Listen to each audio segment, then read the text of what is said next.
It's Thursday, September 12th, special episode, 9 p.m. in the DMV. And 6 p.m. here in LA. I'm Jack Armstrong. And I'm Sam Giacinto, and you're listening to Tech Talk Live, special Thursday edition. And we have a lot to talk about this week, and I wish that was an exaggeration or just something we say every week, but the last few hours and days have been incredible from at least an AI perspective. I titled it AI madness. Because a lot of new models, a lot of new new breakthroughs, more or less. I mean, some that we've talked about before, and others others that just kind of popped out of nowhere. I know one for me, I guess. We'll start tiny, start small, I guess. Oh, yeah. Mistral released a new model yesterday through a tweet that contained a magnet link, which is essentially a torrent, BitTorrent protocol style link to something. And naturally, okay, if Mistral tweets out something, I'm going to take a look at it. So I downloaded it yesterday. Been faithfully seeding it since, but it's called Pixol 12B. And it's, apparently a new, well, it's their first multimodal model. And it's their, I guess, another kind of throwing their hat into the ring for answering questions on images or URLs, etc. So, and I guess something to note, versus previous Mistral models, it's being made available under an Apache 2.0 license. So that, I believe, So what is that? Can you describe for the mainstream audience what that means? Well, so essentially, unlike their previous models, it's, and I wanted to confirm this just by Googling it, but you can use it commercially without restriction. For any purpose, you can distribute or modify it. And essentially, the modified versions can also be distributed. It's a very permissive license. And essentially, this is kind of a departure from their previous standard dev license, which contains certain restrictions on commercial usage. So I'm quite curious. It's kind of sad, but it's been overshadowed by the Mac Daddy of AI's released today. But you can, ask it questions about images and URLs. I haven't seen any specific benchmarking or just kind of. I also need to play around with this as well. And it's also available on Hugging Face if you are, if you're there as well. Well, so Hugging Face, for those that don't know, it's like not quite an aggregator, would you describe it? But yeah, they've got a lot of a community kind of where people can collaborate to give. It's more of a data set type of thing, right, Sam? Well, I would say it's a one-stop shop for AI. So I mean, they essentially host. You can post. This is kind of where you can go to. You can find all sorts of multimodal, computer vision, language processing, audio. Essentially a marketplace of models, if you will. A marketplace of data sets, including 3D, audio, geospatial images. So data sets to train your AI models to play around with. There's also Spaces, which is sort of a community-based AI image or application. Sort of, where you can upload your own AI apps and play around with them live on Hugging Face. So like you can try out what the community's been up to. They kind of have a forum type, I guess like a Twitter feed almost. It's just sort of a one-stop shop for sort of finding and trying and testing new models. And when I say there's a lot on there, I guess as of today, there's over 940,000 sort of tweaked or trained or there's all sorts of models and specialized models. And what people will do is they'll maybe take a base open source model, whether it be from Microsoft or Facebook, and they'll train it on a specific set of data, or they'll tweak it for a certain kind of purpose. I think an example of this is a model I've been looking into is Layout by Microsoft. And people tweak it for layout for reading invoices, or layout for so it's a very like a lot to dig into, but check it out. It's huggingface.co. Create an account, and you can download and import and use models really right away. I mean, That's cool. shoot, I'll sort by recently created. I mean, we probably have like, I mean, there's every few minutes, every minute somebody's tweaking or creating a model. From I mean, either from a base model or uploading their own model. So it really is kind of the who's who of AI. It kind of is overwhelming, I do have to say. Like, I mean, I think it's cool that you can get community feedback, but I've always been overwhelmed personally when I look at their website. I mean, I think Hugging Face, it's cool that there are so many different models, but also like, is that a good thing? Like, I don't know. Like, I mean, I get it.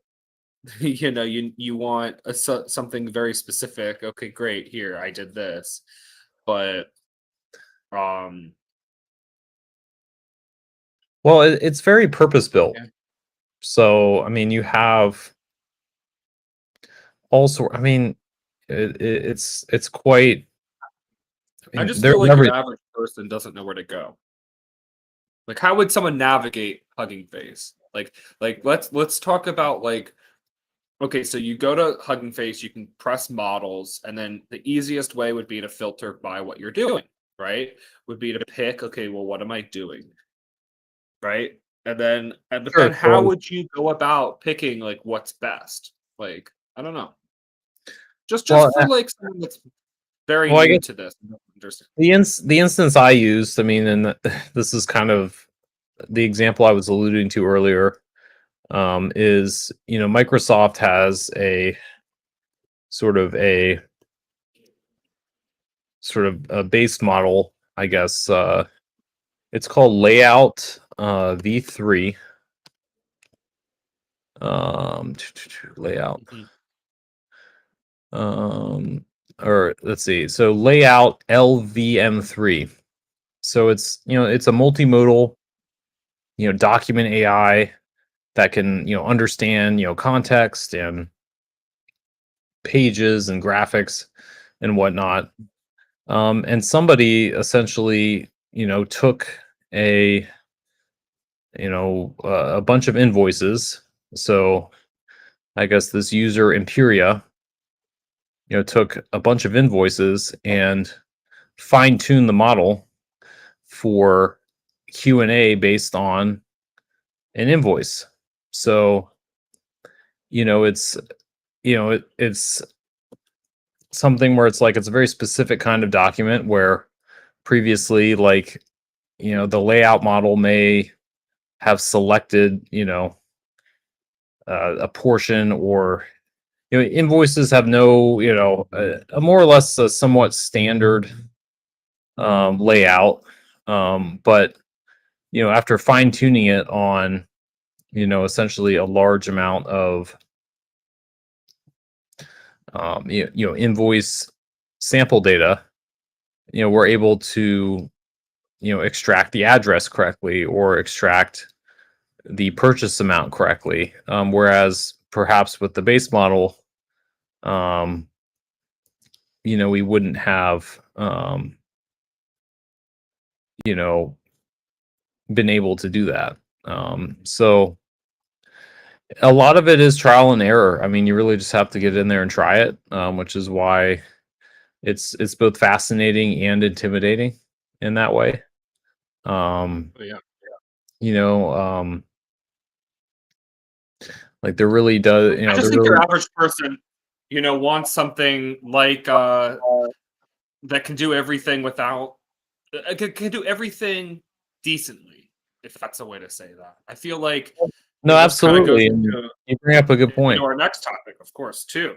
I know that the GPT-4o new versions come out, so I think Well, that we do need to talk about I that. don't know if we're calling that the gold standard. I don't know if we're calling are we I don't know if we're calling this the gold standard, but I mean, of course, OpenAI is obviously a big player. But yeah, it makes me wonder personally. I feel like their model that I mean, I see why, of course, OpenAI is valued so high because yeah, everyone goes to them and it's just easiest, I think, for people to understand. I can go there and it can do images. I can go there and it can understand audio. I can go there and it can write emails. I can go there and it can, you know what I mean? Versus like Hugging You bring Face, up a good which is point. very overwhelming. It's very overwhelming to your I average mean, person that doesn't understand. well, I mean, You know, so is everything with AI, right? I mean, this is, it's evolving so rapidly. I mean, this is, on the back end, 900,000 models are really what, I mean, really anybody can train and use a model. Um, and you bring up a good point where, as far as the usability goes, perhaps, somebody is going to want to just have a single point of usage, and OpenAI kind of alluded to this with O1, as you mentioned, the spiritual and actual successor to GPT-4o. Whereas, at a certain point, when you provide a prompt, it will select the model for you based on the amount or depth of computing reasoning, I guess, is kind of what how they're explaining it, that you require for it.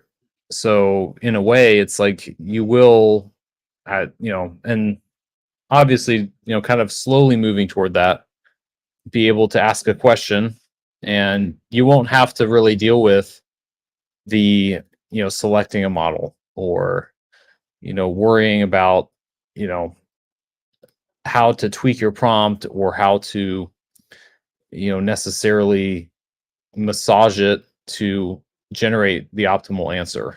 um, and it's interesting too, because OpenAI released a set of guidelines for GPT-o1, whereas before, with GPT-4o, you would have to say, explain this step by step, or kind of coax it to relay its thought process in a more verbose way.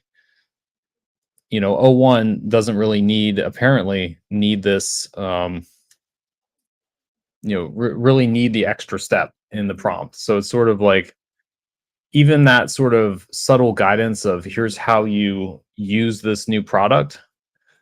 I mean, you bring up a good point, is that, in the future, it's like, so why, it's like, even despite, O1's power, it's still, I guess it gets tripped up on, if somebody asks it to explain, something in stepwise format, or explain this, like we've kind of been conditioned to do over the past few years.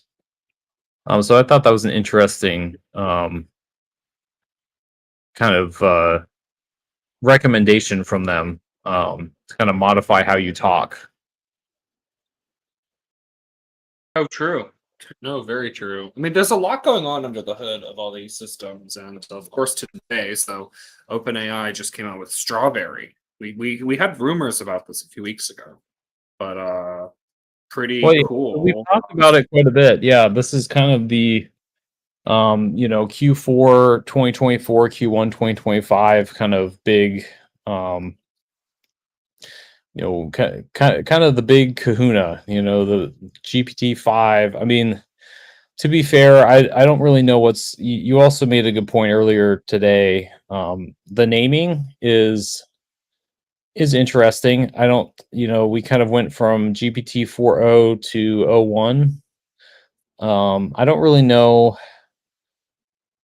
I don't really know quite. These guys are AI researchers. They're not necessarily marketers. I don't really know what O 01 means. If anyone has any ideas, I It, guess, you know, I that know it's like I think they're doing 01, then they'll probably do, gosh, I mean logically 02. I mean, anyway, I think yeah, they don't know what to name. I mean, they were going ChatGPT 4, 3.5. Now they're just doing ChatGPT uh oh 4 or 01. Do you see what I mean? Like it's like okay, we were on 4.0, I thought, right? And then now we're on 01 preview. It's just like they every week, every month, there's like a new like naming scheme. I feel like, and it is confusing people. Like, yeah, and then also well, I that's, can't keep yeah. track. Like, yeah, it's hard to keep track of like what's the latest model. Like, really? Like, I don't know. Will it be important in the future? Who knows? I mean, gosh, I mean, yeah. And Grok, Well, we got Grok 2. We got 3.5 Sonnet, got Quad Opus. I mean, okay, Quad Opus. Sonnet's a little bit less advanced than Opus, but it's better at certain things. It's just, I can see why people get a little overwhelmed by all this stuff, you know? well, there's a lot of intricacies to it, and that's kind of I think, from anything that's kind of new, and I mean, and I wasn't as cognizant, but I mean, around the beginnings of the internet, maybe things were just as fragmented. I mean, there were certain web browsers, there were certain, you know, apps and utilities and all, I'm sure there was sort of a lot of turnover until the dust kind of settled, and maybe, and this is probably that part of it. Um, Mm. in terms of, um, just, having a very confusing introduction to it, and that's kind of why it's important to keep up with it in some ways. Because it's so, I mean, it really is so verbose, um, in terms of, everything has a different name. Everything has it's, I mean, so it Well, and is. also Apple, of course, with the iPhone 16. So big news from early this week on Monday. 16, of course, came out. So I think it'll be interesting with the Apple Intelligence, which of course is not fully kind of coming in the beginning. Be interesting to see how Apple Intelligence is going to do it. Is it just going to be AI 1, then AI 2 the next year, AI 3? Um, and I think Apple has the potential with, of course, so many iPhones to do something really unique where I don't know how familiar you are with Open Router as an LLM, literally router to use different models. But I think we talk about aggregating AI a lot, and I think that Apple has the potential to. I feel like to allow users. I think it would just be most useful to allow LLM switching, quote unquote. You know what I mean? Like because certain LLMs are better at certain things. And I think if it's going to be built into your phone, I mean, okay, I get it. So you're going to get the standard Apple intelligence, but then like most of the time you have an internet connection, so you should be able to say kind of what model you want it to be referencing, I feel like. So I don't know, like I feel like this isn't coming in the beginning, but I feel like down the road, like you're going to want to they're going to want to give users the choice, especially if this becomes a premium feature of Apple One, which they're not really talking about this yet, you know? But I have a feeling that, eventually kind of how we have like Kagi and how we have like all these aggregating services, right, that give you access to all the models for a lower price than if you paid for subscribe to all of them separately. I think that's the future of doing it, but I feel like Apple, I mean, are they really coming out with their own thing? I don't know. Like, it doesn't really seem like Apple knows what they're doing with AI. And of course, the iPhone 16 will have to dig more into, but the 16 camera button and new colors and a new processor is about it. Like, there's not really too much to it. It pretty much looks the same. They didn't give details on the battery. They said, "Oh, well, battery life is better." Well, okay, well, is it a bigger battery? Like, what's going on? So yeah, it'll be interesting to see. Well, and sort of on that note, I found an interesting comparison from Apple Hub on X. Comparing the 13 Pro Max and the 16 Pro Max. And aside from the dynamic island, always on display, material differences, the button changes, chip and RAM, and a few camera upgrades. This is the 3 years in iPhone, well, in satellite SOS. Okay. Um, the 3 years in iPhone iteration. It's starting to show. I mean, because we're talking about the same essential gap between the iPhone 6s and the iPhone 10, where it's things are plateauing, and you know at least with Apple Intelligence, and given OpenAI's announcement today and Apple's partnership with them, it will be interesting to see if O1 is available. Is that model going to be present and used? Because again, we're talking about a software feature that is coming early next spring. And given the pace of how things are released and how things are, the cycle time for models versus, we've reached a point where the hardware isn't necessarily advancing as quickly as the software. And for there to be so many unknowns surrounding that, again, like, will Apple Intelligence work with OpenAI's new model, or is this going to be reserved for other? I mean, are they even going to want to pay for it? I mean, so it's a big kind of um a big question mark, at least for me now, given they've released a new model. So what's Apple Intelligence going to use then if they integrate? I feel like Apple would be smart to we know they've been shifting the services, right? I think Apple would be smartest to continue adding value to Apple One. Make Apple One so difficult to cancel. Give someone another reason to subscribe to it. You know, give them basic AI features, but then say, look, if you upgrade, you'll get AI, just, I don't know, further functionality, like in more apps integrated across everything. Like maybe everyone gets a better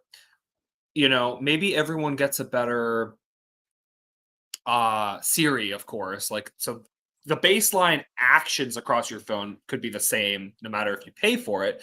But maybe if you pay for it, it'll start reading and summarizing and writing your emails or doing like other things. Like, so I think they need to add value to Apple One, and then they can come out with their model down the road. Like, if their models are going to be better than OpenAI's, or Anthropics, or I feel like it would be smart if they partner with the existing players who have been doing this. Like, they're good at AI, they're good at LLMs. Well, I mean, they OpenAI. partner with ChatGPT, and Yeah, OpenAI. So, which is great, but that's the only, like, I don't know. I feel like they would be smarter if they like allowed you to have access to, and I get it, Apple's doing their own thing, but like this is just giving someone else a reason to, I don't know, like, I mean, I get it. There'll always be AI apps on people's phones that are not, built in, but I think it would be really cool if, Apple let you, you know, manage your AI. I don't know, like, again, it kind of goes to the App Store, right? Like, limiting and forcing you to, go through the App Store. Like, I feel like Apple's getting in trouble by like forcing you to do something, right? Like, even we see Google, right? Like, Google search has been the default on iPhones for a long time, right? And like, I feel like OpenAI's partnership with Apple not only is necessarily like a data play, but I feel like it's like it's allowing OpenAI to become like huge, where like, and I'm not saying like it's bad that they're big, but I think that there should be more, like, in a free market, you should have more choice. I think they should give the consumer choice. Just like, Apple advocates for privacy, right? Personal privacy is huge. I think that Apple should allow users to have a choice in what AI they want to use. That's just me, you know?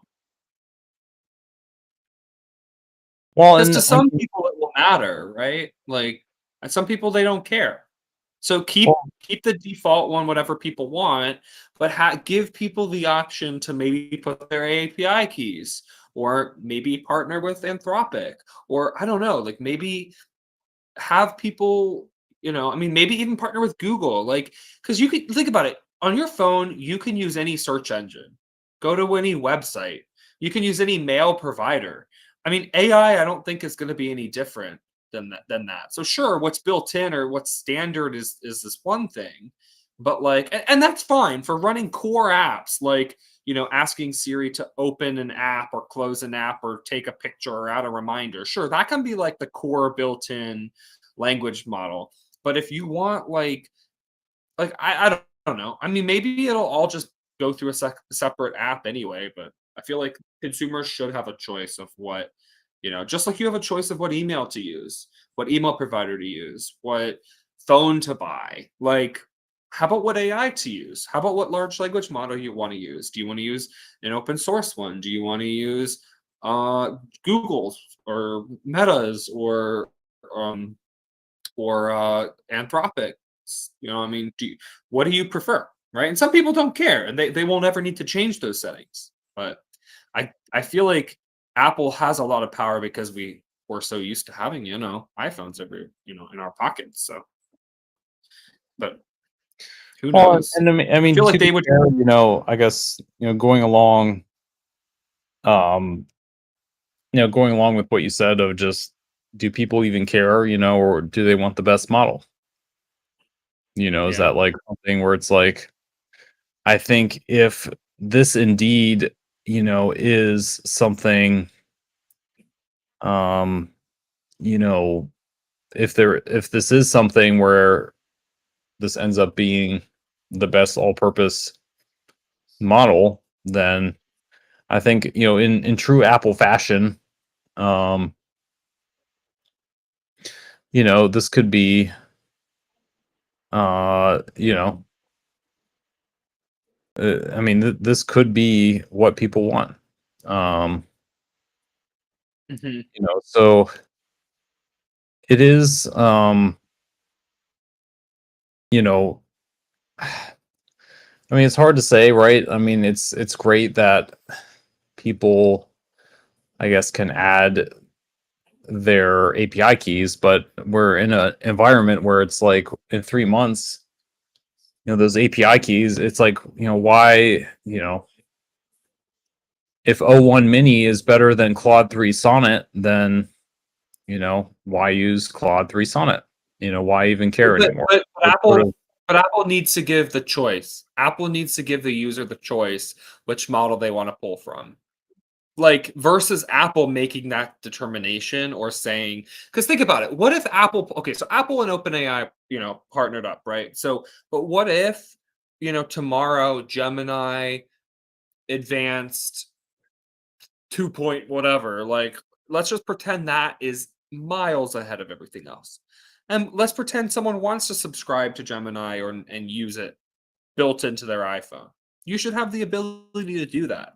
I mean, really, like it's at the end of the day, all like AI is really doing is like you give it a request and you get an answer or a response or whatever. So again, ask it for an image, ask it. So it's not that difficult, really, in theory, to allow for multiple models, right? It's just, do they want to allow you to have that control over your device, or does Apple want to just say, if you use Apple Intelligence, you are required to use whatever we do, to make it well, I mean, happen? that's kind of the Apple ethos. I mean, it's just take it or leave it. Here's what we're doing. I Yeah. mean, Siri was crap for 12 years. So, I mean, But I mean, imagine if you could, going off on that, imagine if there were Siri settings in your phone and you could use a different, knowledge base or whatever, to no, it's control something. absolutely a good suggestion. I'm just saying I'll probably be, Yeah, no, I'll probably long in the tooth before Apple ever, gives consumers the choice to do anything. yeah, Um, I mean that's just how they operate. It's sort of, um, for Apple, it's, we decide for you so that you don't, and that's better. And that's, there's nothing wrong with that. Half the time I don't care anyway. But if if that's, and that's kind of what you're getting into when you do, um when you purchase an Apple product. But I can't, I mean, I can't see them, reneging on that with AI in a way, even though they are so far behind. It's like, because again, they were behind the curve with Siri, they were behind the curve with USB-C. They were, at this point, it's like Apple being behind the curve on things is sort of it's almost a refrain for people, where it's like, hey, well, when Apple does it, they do it right. It's not, they may not be first, but they're right. And it's like, well, sure. I mean, that's good, but also, I mean, at the same time, it's, it's difficult for,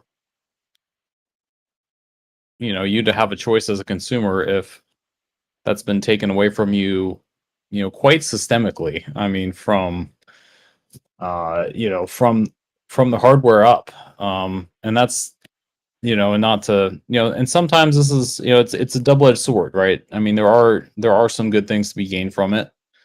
Um, Something I came across today, at least, in the release candidate for iOS 18, we're now seeing, essentially essentially components are locked to devices. So if you have an activation lock on your phone, and this was the fate of my iPhone 10, so I feel, personally involved. But essentially, what people will do is, they'll steal your phone, right? And activation lock's great because it makes the phone worth a lot less, but you still have, a $200 screen, you still have a $50 battery, you still have, a $10 charge port. So in some ways, stealing phones to use for parts is a strong motivator of, well, even if they activation lock the device, when my iPhone 10 was stolen, it was powered off, never to be seen again. Assumably just chopped into 100 different pieces, and redistributed into refurbished and otherwise, repaired devices.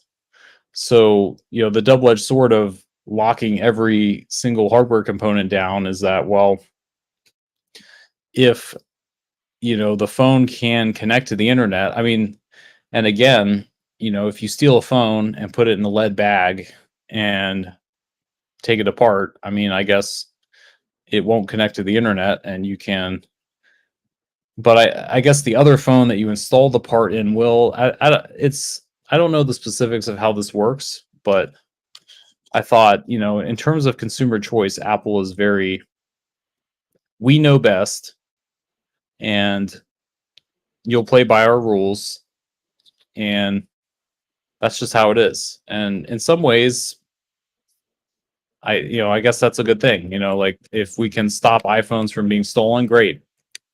But I can also see a lot of, well, people turn on activation lock and don't turn it off, and the phone essentially becomes a brick. It can't be reused at all, even though they completely forgot about it. And so a double-edged sword in both ways. But I saw that on Twitter today, with the individual locking of components, including the battery. So I feel like that's a very common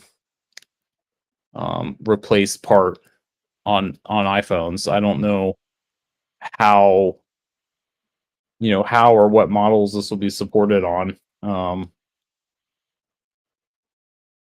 But if we're talking consumer choice, we kind of came, um, you know, you kind of come to the wrong game in town. I mean, it's and oh, okay, so this will be an iPhone 12 or later. So parts will be linked to your Apple account and essentially be restricted. So if you don't sign in with your Apple ID on the other device, the part will be essentially locked to its owner, if that makes any sense. I think it's good to prevent like all this stuff going on with devices, but yeah, I mean, if it gets in the way of the experience, then that's never a good thing. Well, and this, I mean, again, and that's kind of the caveat where it's, I guess, you know, like, will this reduce the value and motivation to steal phones? Absolutely. Will people forget to turn off activation lock before recycling their iPhone? Absolutely. So it's, again, it's a very, and this, if you've been following this with any amount of closeness, this is sort of something where, it's about time this is coming, I guess. But again, I mean, it's still, a huge implication, for the right to repair. Um, where it's like, maybe somebody sells you a stolen display. I mean, how are you going to know that on the street? Like, you won't. I mean, it's just sort of like you get in, get home, plug it in, and it's locked to an Apple account. Well, you So, have to assume that everything's going to be locked to an Apple account. I mean, if it's not yours, look, if it's not yours, don't take it, right? So, like, if you didn't buy that phone from the person that was authorized, I mean, I think it's good. I think it's really good that they're doing this, right? But like, it's definitely quite a change. So, I mean, yeah, I mean, I think it's a great thing, but I do think you're right. Like, it can, yeah, just be like tricky, I think, with people forgetting to, yeah, turn off. I mean, I think people are familiar with like Find My iPhone though. So I do think a lot of people, um yeah, no, no, it just makes me wonder. Makes me wonder. well, and circling, full circle, right? I mean, this revolves consumer choice and iPhone. This has never really been a priority of Apple. Um, just as a matter of, I mean, they, choosing your default web browser used to be that wasn't even a thing until I want to say like when could you even do that? Like that didn't even used to be like.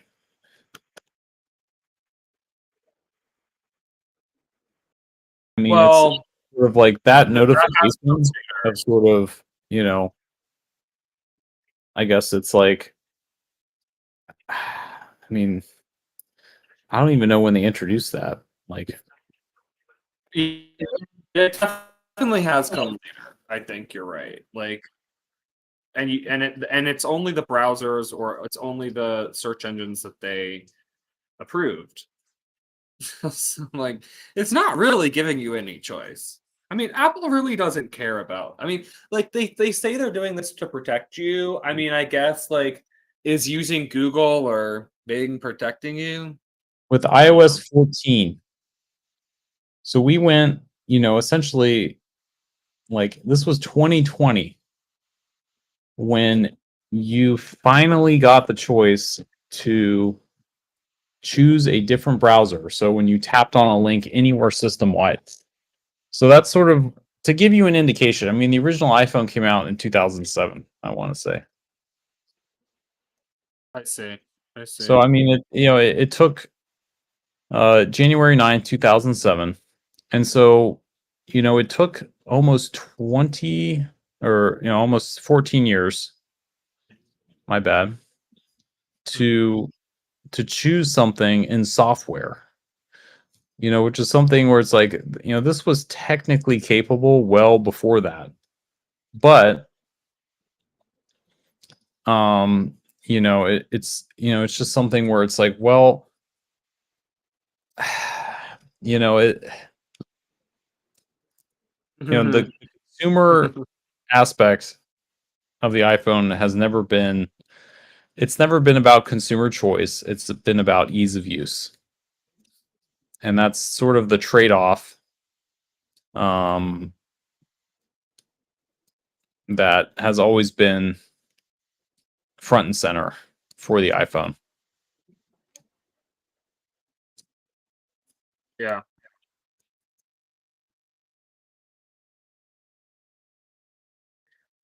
But Well, I think full choice, yeah, you can never really have full choice because I feel like they'll then just people will be taken advantage of by hackers, and I mean it's how do you protect customers from that stuff without limiting them from choices they should be able to make. I mean I guess like from a search engine or browser perspective, like it shouldn't matter, right? Like you should be able to use what you think is best, right? Like, what is it now? Sure, if it's a malicious company taking your data, then okay. Like, also yeah, no, Google that's takes the all your. consumer-oriented path, right? I I mean, mean, and like everything's going to, and also most things that are free, it's going to benefit the company in some way. You're the product if it's free, usually, right? Like because they have to make money on all of the stuff they're providing to you.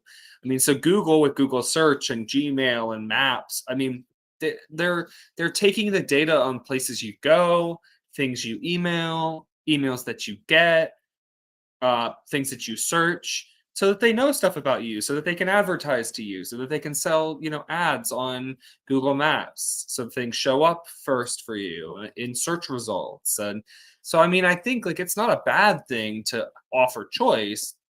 I mean every search engine that's free is going to show ads because that's how they make money. um and not everyone's going to pay for a search engine like Kagi or whatever.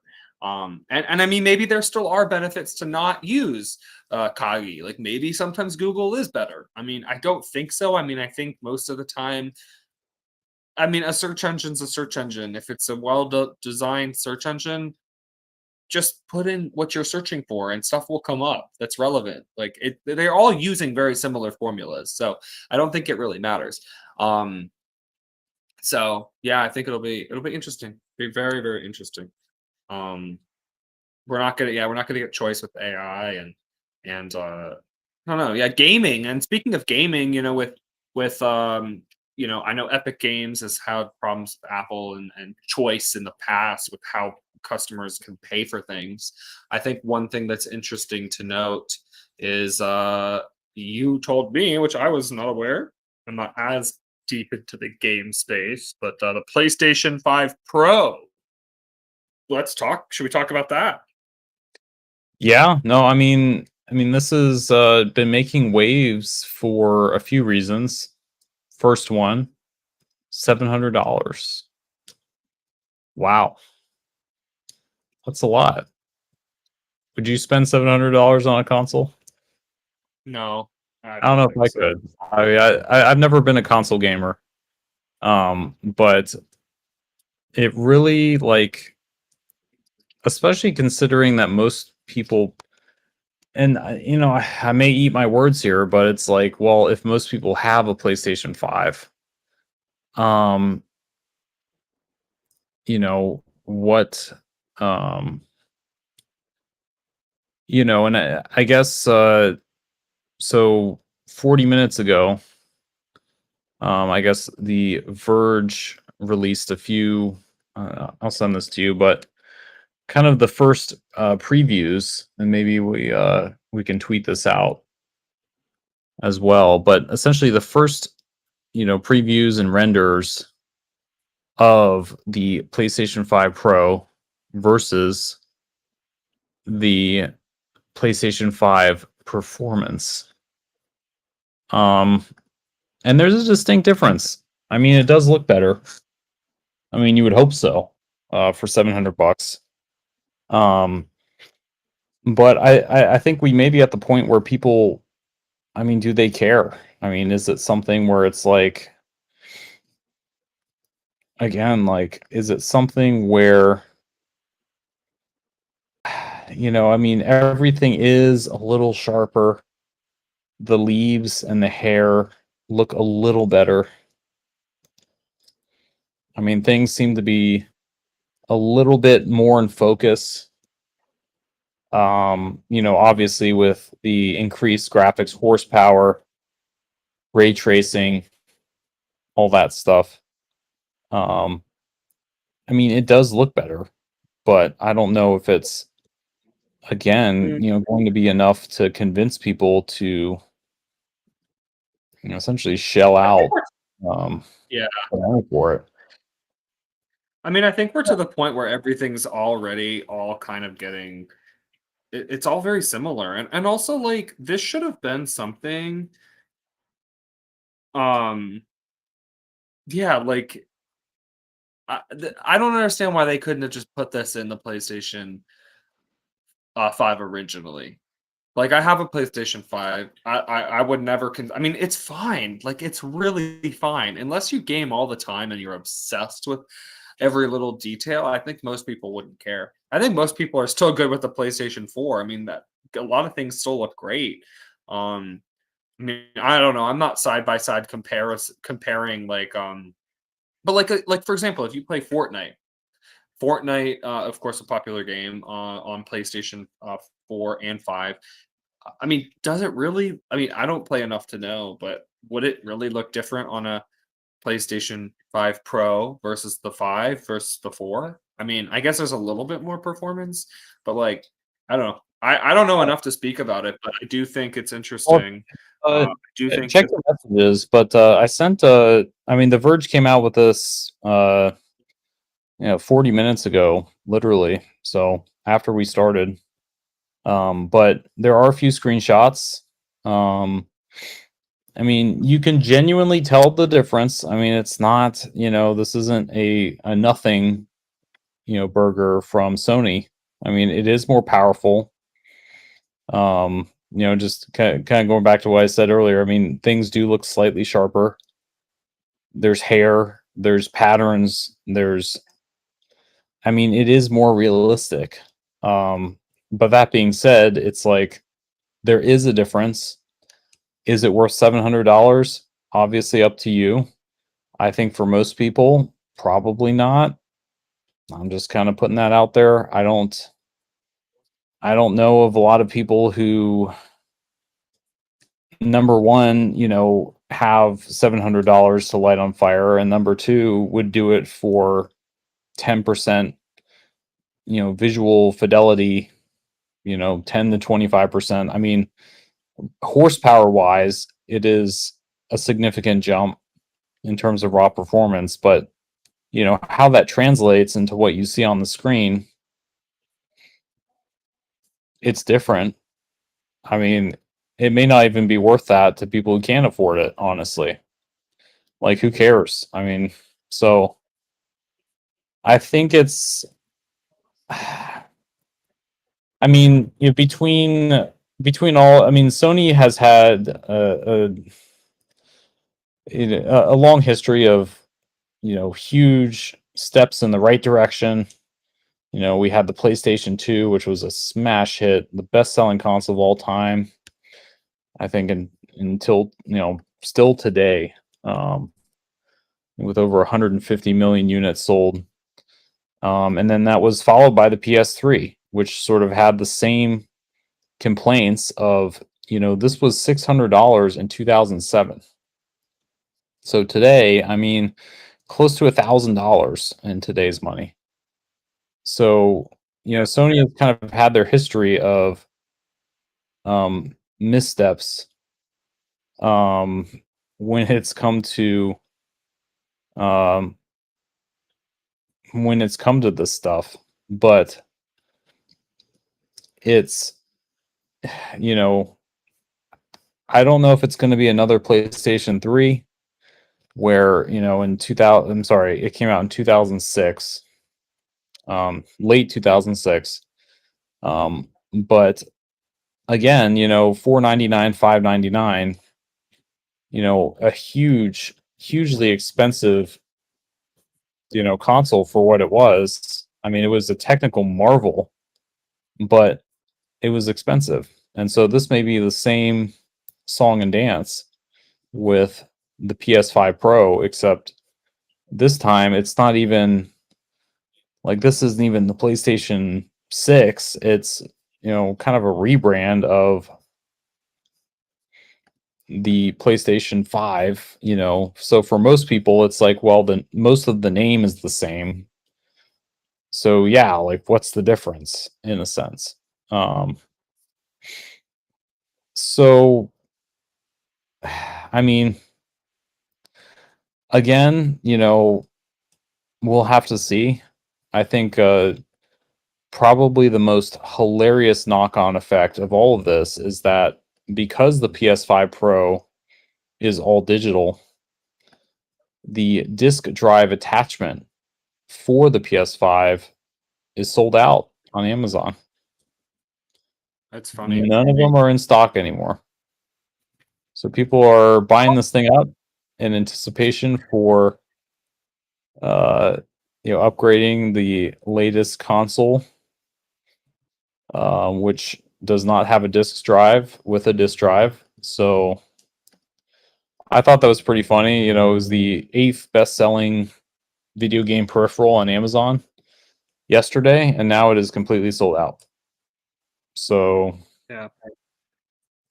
it's Well, people want that backwards compatibility, even though sure the future is diskless games. If you've been playing for a long time, you're gonna want to be able to play your disc games. So yeah, I mean, you can't blame people. But I mean it. Well, it's interesting to see too. I mean, because I guess the consumer who's buying the PS5 Pro is going to want a no compromises system, disc and all. And sure, they're probably of the impression that discs are great. I have a ton of them. I've bought a bunch of PS5 games. I'm going to buy the new one. I'm going to buy it. It's like, so I think people aren't quite ready to quite ready to give that up.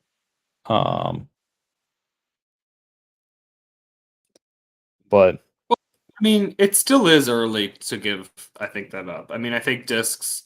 I mean, not everyone's internet speed everywhere in the country is good enough for streaming games, let alone downloading them quickly. I mean, I know personally with my PlayStation, I feel like I have a game update all the time. And even with a fast internet connection, it's still, 5, 10, 20 minutes to download the game update. And I mean, again, if you want to play that game and you didn't realize, I mean, there you go. I mean, and I know that it's if you had a disc, maybe you're not getting updates or maybe you're not I mean, I know that there's pros and cons, but I feel like, there is an appeal to just being able to pop in a disc and play it without needing to, I mean, and also if my connection takes 20 minutes or 10 minutes, someone else's connection probably that's going to be an hour.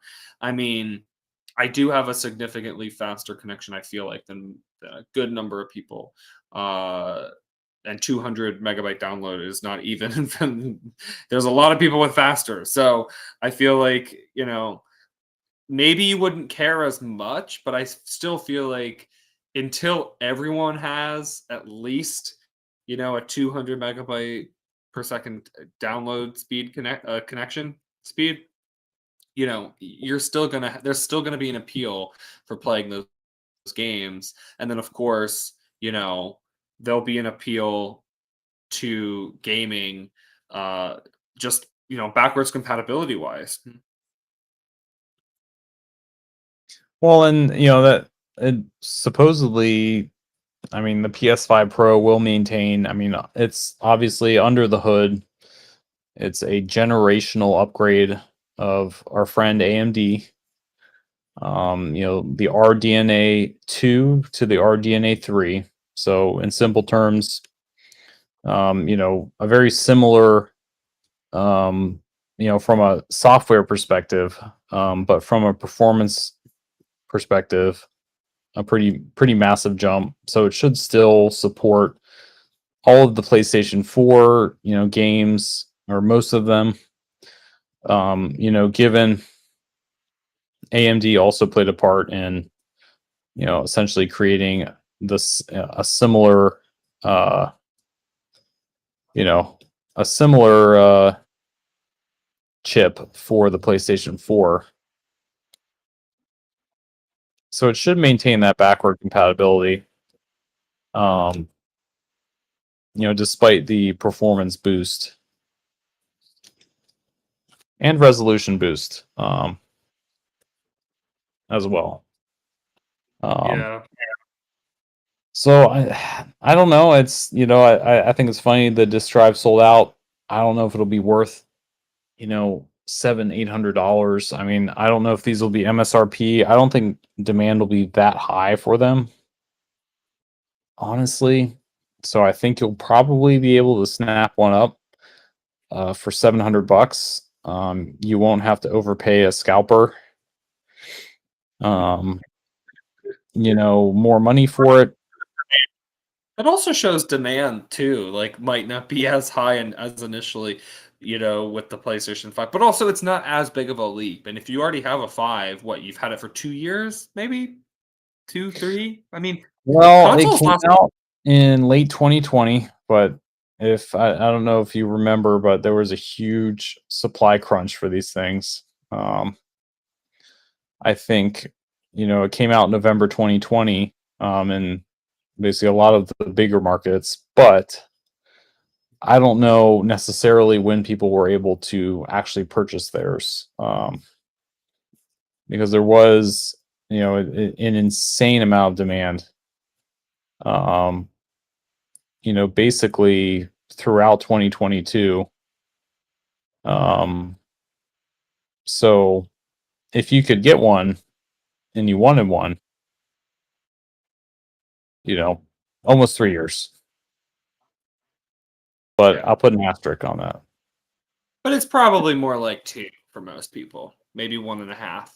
So, but I mean, Sure. but still, even 3 years is not that. I mean, it's not that long. Consoles should last 5 years at least. Probably more like 8, 6, 8. I mean, really. But if you're a console gamer, right? Because I mean, I think the performance is pretty good myself, but I don't know. I mean, do they? Well, I the mean, PlayStation 5, I mean, it's no slouch. I mean, and at a certain point, we kind of run into the same issue as with the iPhone. It's like, well, with the hardware plateauing, I mean, it's really about the software. Um, so it's again like, what is the software going to be like on the PlayStation 5 Pro? Is it going to be worth it? And that's a big, remains yet to be seen. But you know, again, it's something that we basically just have to wait and see. Like with Apple Intelligence, I mean, will the improvements of 4K gaming and a massive SSD and ray tracing, will that deliver, or will it just kind of be another gimmick? And given the current condition of really everything, it's like I hate how it has to be, we really do have to wait and see for this kind of stuff. Like nothing is fully baked on day one. I mean, in fact, we don't really even know, we don't even know what chip is in this thing. I mean, it's basically we kind of, we can guess, it's 40% faster than, the one in the PlayStation 5. Well, okay. Well, I mean, that narrows it down, but it's sort of like, it's got a bigger GPU in it. They don't even tell us, you know, well, what's the GPU? Well, we don't know yet. We just know it's based on the next generation of AMD RDNA. I mean, we can try and guess which one it is, but it's just sort of like the fact that, everything's so moot on details. I mean, here, I'll guess it right now. We can come back and see if we're right. Um, so essentially the PS5 has an RDNA 2 with 36 execution units. So that'll probably, or compute units, I'm sorry.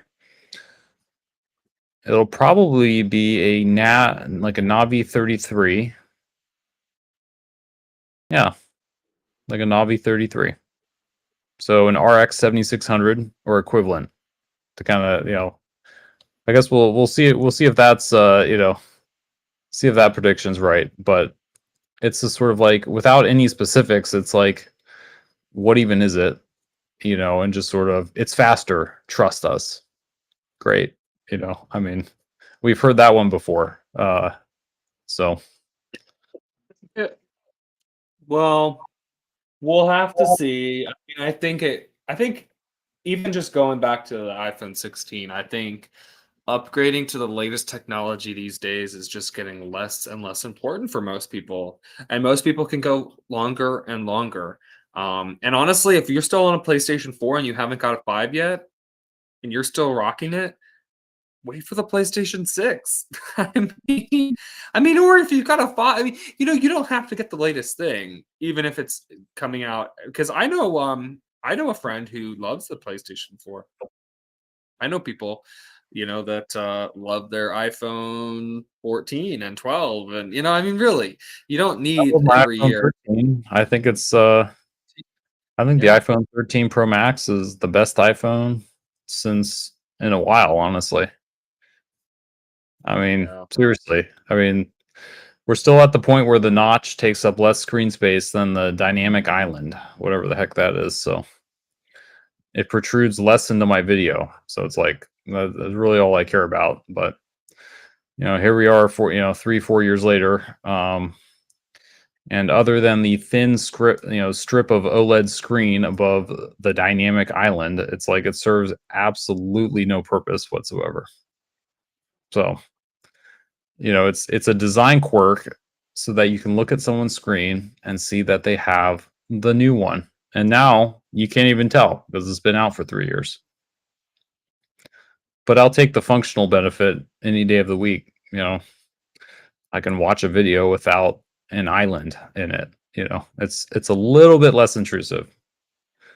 But this was the phone that came out, almost 3 years ago at this point. Well, over 3 years ago. So Yeah. Well, the 16, I think. I mean, do you plan to get the 16? probably not, honestly. I think we're just gonna wait this one out. I mean, I'm Yeah. happy with my current phone. I mean, I don't need USB-C. I'm not, because still on the lightning. So it's just sort of like at this point, I'm just gonna stop buying lightning cables, you know, wear the ones I have out. We'll see what the 17 has to offer. And I mean, and honestly, like I know a friend who's getting a 16, and I'll take some pictures side by side, and we can tweet those out. And honestly, I mean, and I wouldn't be surprised, especially given all of the software stuff Apple's doing. I mean, a lot of smartphone photography is dependent on the software. And just like we saw with the AirPods Max, noise cancellation, you know, being subtly decreased after the AirPods Pro 2 came out. There's all sorts of just general trickery that could be going on behind the scenes. I mean, are the cameras really that much better? It's a better sensor, sure, but it's like, well, how much of that software stack is the same every year? From and again, I mean, it sounds, almost conspiracy, but it's like, well, if considering Apple's already done this to another product that's less expensive to presumably motivate people, and this was widely publicized too, with the AirPods Max, at least, you know at least the reduction in that. So I mean, I wouldn't be, you know I wouldn't be I wouldn't be surprised. Yeah. um so it's like, well, we just, we updated the firmware, and it's slightly less, and it's just like, well, it's, and there's no lawsuit, there's no, nothing came from it, but it's like, this is a $500 product, so who the heck says that they're not going to do it for something that they have an even more vested interest in making sure sells well? I mean, it really isn't like, it's not, it's not entirely conspiratorial that they would do something. Um, it is, it's, and it kind of highlights, I mean, the, um, and I guess more or less it was for, I guess it was to avoid a patent lawsuit. It's sort of, um, I guess, but I'm kind of curious at this point now. But it's between Apple and Jawbone. So I don't know if you remember Jawbone. In the early 2000s, those headsets, that were all the rage. Um, so maybe I was a little bit too hard on Apple. But who's to say a patent for any of this stuff will come out and they quietly. I mean, I'm curious about the status of this case, because as of 2022, in October,